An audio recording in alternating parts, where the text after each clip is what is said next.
being kind to yourself and allowing yourself the space to learn and grow is really important. So like I said before, mistakes are like really positive in our household. And I think it's really important to recognize when you make a mistake. It can be sometimes really hard to say sorry or really hard to like recognize it publicly. Certainly with kids, it's super hard. But the more I teach them, the more I realize I also have to live and embody that value as well. And so it's been a really great learning experience for me, right? Even as the boss, sometimes it's like, well, hold on, the boss can make mistakes too, right?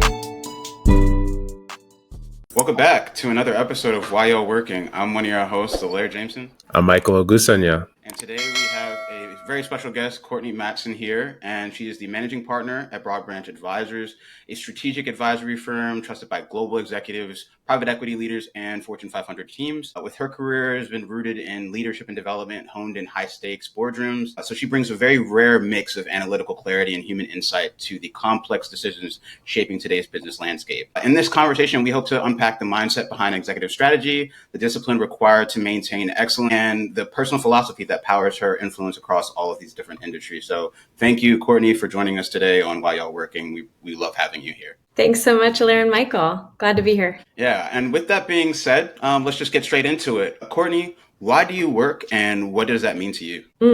I mean, I knew you were going to ask me this question because of the title, obviously. So it's a good one to start. You know, I have had a career that spans multiple different industries, multiple different roles. And I think over the course of all of that, and I'll explain a little bit more about it in a minute, but over the course of all that, it's about people. Right? The world is just made up of interesting and exciting and unique people. And I love interacting with them. I love learning from them. Before I came to Broad Branch Advisors 8 years ago, I actually was in the Foreign Service working for USAID, first as a civil servant and then as a Foreign Service officer. And so I was working in countries with people from different cultures, from different nations and different languages. And I just love understanding and working with people because at the end of the day, people are what power most everything that exists here in this world. Yes, there's AI. Yes, there's technology. Yes, there's computers. But at the end of the day, people are the root of all of it. So I think I'm here to bring the world my unique values, my perspectives, my skills, and my experience to the world. And that's what I think each of us brings. Thank you for that. And so can we backtrack a little bit before, USAID and getting here to being the managing partner of Broad Branch? Can you tell us a little bit about your life and how you got to, where you are today and where you're from? Sure.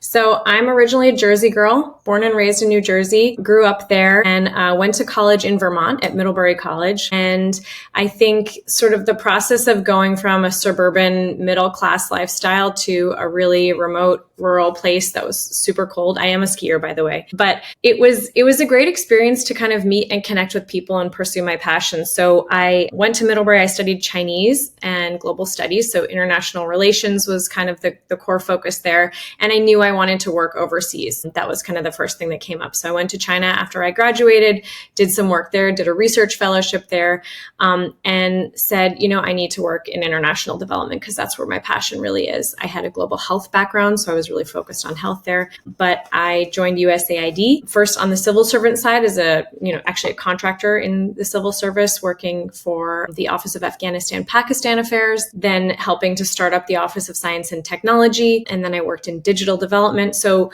over the course of almost a decade at USAID, as I said before, kind of really got a chance to interact and engage with people. And then I had a really interesting and bizarre experience, which is I was pregnant with my second daughter. It was 2017. And I was speaking on a panel in Washington, D.C. for Middlebury alumni and young students who were soon to be graduating. And I was on this panel representing careers in the Foreign Service. And there was a guy to my right named John Hedden, and he was representing careers in consulting. And there were a couple of others who were very unmemorable, unfortunately. But afterwards, John and I just got to chatting and we were arguing and debating everything. And he was like, you have a really smart strategic mind. Why on earth would you work in the government? And I was like, what are you talking about? I have this job that I can't get fired from, right? In this agency that's going to exist forever. Famous last words now, knowing what we all know about USAID.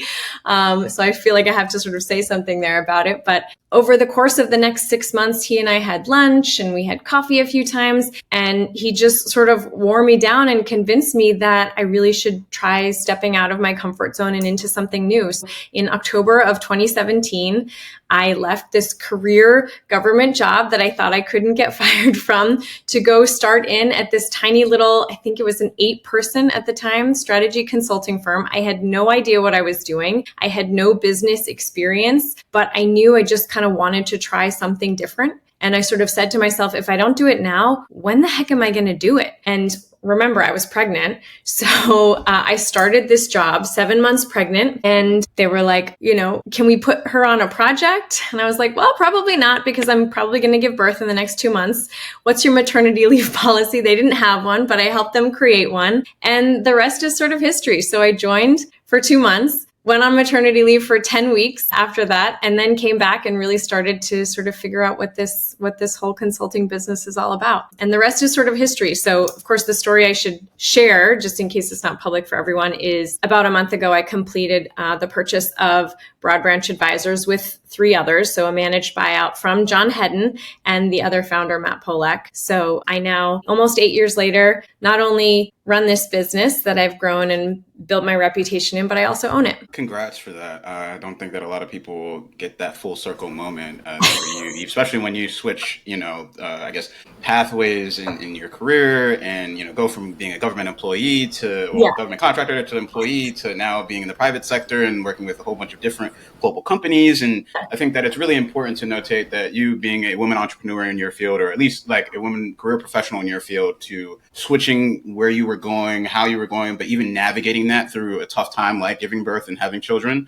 is important to notate, because a lot of people, may think like, I'm stuck, I can't do this. And you were like, well, I'm going to do this now, because if I can't do this now, I should note, by the way, everyone thought I was crazy. Like my parents, my friends, everyone thought this was a bad idea. So just to be clear, it was a little bit of a risk, but yeah. You were going against the grain. And I think that's very, very authentic and like very, I guess, against the mold and very contrarian to what most people would believe you to be able to do in this day and age. And you kind of prove them wrong by like, hey, I'm going to do this. I know myself, I'll be able to do this and make it work. And, congrats, hats off to you for that. And so with that being said, and you now kind of coming full circle, owning the business with your partners, what is the work-life balance for you? And how has that gotten better or worse since you've kind of, now owned the business and are managing that on the day-to-day? And what does it look like for you to define success within that? Yeah.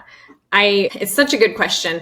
I mean, the truth is, I don't think there's any perfect work-life balance. Like, I don't believe that actually exists. And I say this especially as a woman executive, mom of 2 kids with a full home, family life, and lots of complications, et cetera. But I think it's about kind of recognizing that there's ebb and flow in any, life cycle of anything and anyone. And it's about sort of embracing that and tapping into sort of when you're in a place where you really need to lean in and kind of focus and move forward, you have a support network and a system to kind of be able to help you with that. And certainly my spouse was a really big part of that, especially as we were going through the transaction and the buyout process. He really had to help a lot with some, childcare pickups, and I had a lot of late night calls, etc. But I think it's also about kind of being able to say when you're not leaning in and when you've kind of done the thing, stepping back for a second, kind of giving yourself the space to breathe, to focus on the other aspects of your life, your family, your friends, etc.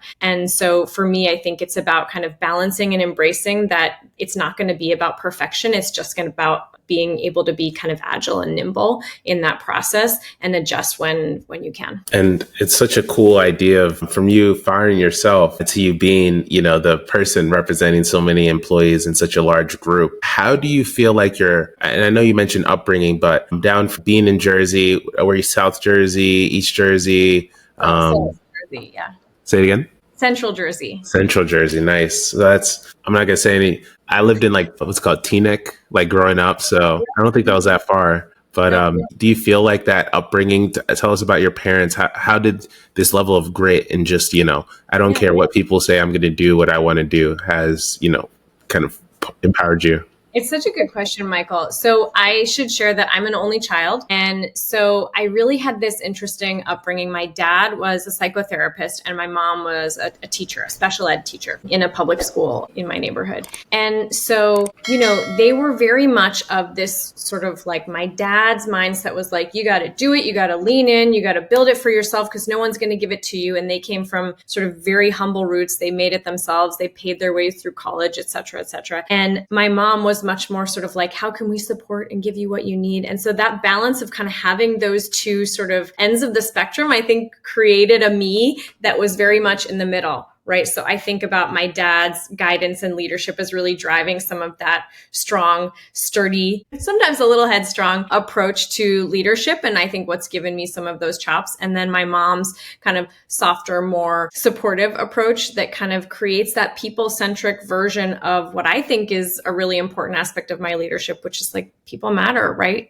They're really what drive us. We're a strategy consulting firm, so we don't make things. We don't have widgets or bots or any of those kinds of tools or technology. So it's just about the people that we work with that really drive us. So I really credit my parents as kind of being the ones who kind of help me build that. Cool. And so with that being said, your career has spanned strategy, leadership development, and advising companies. What would you say has been the through line connecting it all? Yeah. I think it's only over time that I've been able to kind of zoom out and see what that thread is. And the thread is actually strategy, but I'll kind of share a little bit about what that means and looks like. At USAID, I was there for almost a decade doing a lot of kind of country level support. What are the things that are going to drive kind of the changes, the developmental changes, the economic empowerment, the growth, the educational directives that we had in this country or in this region, right? And so it was about kind of crafting those country level responses that allowed us to say, this piece plus this piece plus this piece gets us to those outcomes that we're really looking for. And now that I'm in the business world and on the kind of corporate and commercial side of things, I kind of see it the same way, right? It's like, what are those things that we need to do that create the equation of this plus this plus this plus this gets us what we're really looking to do? And so as I kind of zoom out and look at it over the course of the almost 20 years I've been in the workforce, it's about that really kind of what are the things that can drive and connect the dots so that countries, companies, businesses, business units, strategy leaders, whoever can really drive towards those end states that they're looking for. And I think it's the same thing when I think about any business or any person, right? It's not just about like, how do we grow our revenue and how do we hit these targets and metrics, but it's like, what are you trying to do with this business? Where are you trying to go? And that process of kind of stepping back and visioning like, almost like what do you want to be when you grow up, right? Allows you to build and grow towards something. And it doesn't have to be static. What's really cool is that it can be super dynamic. I even think of it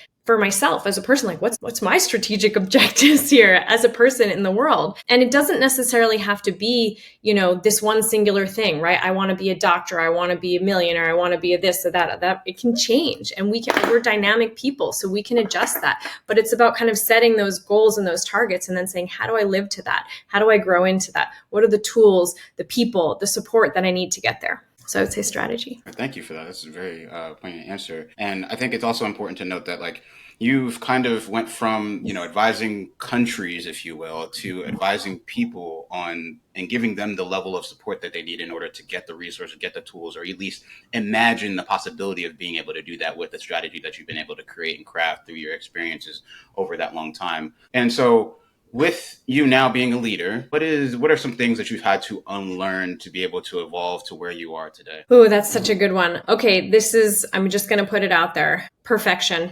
Perfection is a misnomer. I don't think it exists. I don't think it's something that we should strive towards. And I think it's dangerous. Nothing is ever perfect, ever. And that's okay. I think it's about learning and growing and saying, I've made mistakes, but I learn from them and I can evolve and adapt and recalibrate to sort of adjust my expectations or adjust where I need to be as a result of, what I've learned or whatever mistakes I've made to be able to sort of get there. And I think it's easy in school to sort of have that, like, this is the right answer, this is the wrong answer. It's very black and white, right? If you get good grades as a kid, I'm dealing with this now with my two daughters who are 7 and 9, they're in first grade and third grade. And they're like, well, I got a good grade on my report card. I got a 4. That's like, an A or something. So it's fine. Everything's good. And it's like, well, actually, like, what are the things that you're learning? How are you adapting and adjusting and kind of growing as a person? Not just, did you check the box or did you do this right? Did you get an A? And I think as a culture, we've sort of, I think, maybe gone too far in that, where you sort of calculate and calibrate towards a certain end state that's like, okay, well, this is success. And I don't really think that there is that. I think it's about growth and adaptation and evolving. And I think we're seeing that in such real time with, like, from the introduction of social media down to COVID. Some people's brains are, we're going to have to do some research on it 100 years from now, like the dinosaurs. With what sounds like a very solid kind of reinforced upbringing. And now you have, these young Matson girls coming into the world. What are some of those foundational kind of ideas or concepts that you kind of talk to them daily about? Yeah. I think, oh man, this is such a good question. Okay. I think there's sort of three big ones. The first one is, I don't know if I'm allowed to, don't be an asshole. Am I allowed to say that? Okay. Say whatever you want. You can don't be an asshole, right? Like, it's sort of like, we are all just people trying to get by in the world, and kindness and sensitivity towards yourself and towards others really matters. So we have sort of a don't be an asshole rule in our household. I think the second one would be sort of like being kind to yourself and allowing yourself the space to learn and grow is really important. So like I said before, mistakes are like really positive in our household. And I think it's really important to recognize when you make a mistake. It can be sometimes really hard to say sorry, or really hard to like recognize it publicly. Certainly with kids, it's super hard. But the more I teach them, the more I realize I also have to live and embody that value as well. And so it's been a really great learning experience for me, right? Even as the boss, sometimes it's like, well, hold on, the boss can make mistakes too, right? And sometimes I need to recalibrate and say, sorry guys, I misspoke, or I did this wrong, or I want to apologize for, responding in this certain way. So I think that's really, really important. And then just kind of being adaptable and agile and recognizing that things aren't always going to be this certain way. I remember when my kids were babies, it was sort of like, okay, we figured out, diapers or breastfeeding or like all of these basic things. And then all of a sudden it changes, right? And then they go through this new developmental stage. So as soon as you figure something out, it almost feels like it's constantly changing. But I think that's an important skill to teach our kids, because the pace of change in life is only getting faster. And so kind of having them be adaptable and nimble and agile really matters. Yeah, I love that. Just being, adaptable, nimble, and speaking about, being adaptable, how do you adapt to the routines and the disciplines that, like, you would say are non-negotiable in terms of your performance and waking up every day and doing the things that you do as being a leader and working with clients, just to make sure that you continue to function at a high level? Yeah. I am like a routine kind of gal. So I really have a very specific routine, but I wake up every morning by 6:00 and I do a workout. I have a little workout group actually that I convened with some moms in my neighborhood. So like we get on Zoom in the mornings and we do a little virtual workout together. And on Saturday mornings, we meet in person at like our local park. But that is like the fuel for my morning. It starts me off right. I love to get a workout and get sweaty, take a shower, obviously. And then I don't know if I'm allowed to say this, but coffee, like how does anyone run without coffee in today's world? It feels impossible. So anyway, I need that. That's very important to me. And then I think a big one, and again, it's because I have young kids, but I really like to log off in the evening. So come 6:00, like I try to shut it down. My husband and I are trying for this. We're not great at it, but we're trying to do the phone in a box rule. So like when the kids come home from school, our phones go in this little box by the door, and then we don't take them out until the kids go to bed. It's not perfect. I'm not going to lie. I'm not there yet. But I think, with social media and all the different things attracting my attention and their attention, it's important for me to show them that like they really matter, because I get so little time with them during the day. Those are my three non-negotiables. Okay. Yeah, no, that's great. And with that being said, we're going to wrap this first segment here. Courtney, thanks again for joining us for another episode of Why Y'all Working. I'm one of your hosts, Elijah. I'm Michael Augusanya. And Courtney, thank you again for joining us for our first Thanks segment. so much for having me.